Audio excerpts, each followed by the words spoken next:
In a dimly lit attic room cluttered with dust-covered furniture, shelves filled with books, and an air of age-long abandon, there stood an imposing, cracked mirror, seemingly out of place against the far wall.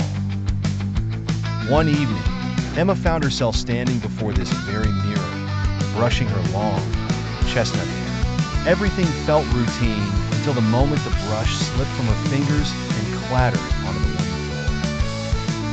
When she bent down to retrieve it, a chill ran down her spine. Her reflection remained upright, staring unblinkingly back at her with vacant eyes.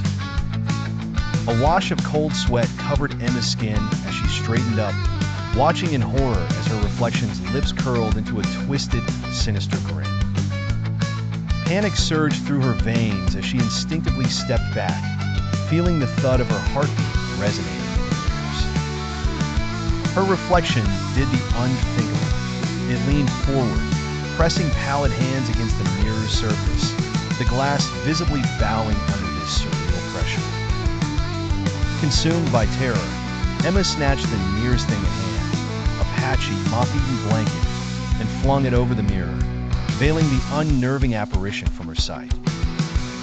A momentary silence enveloped the room, filled only by her ragged breathing.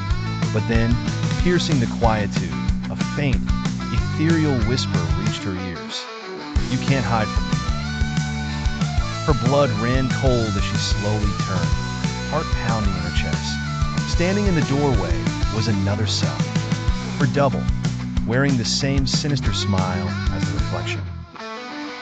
A wave of dread washed over Emma as she realized the truth of the voice. The mirror was no longer a boundary, and the reflection, unchecked, had stepped into the real world.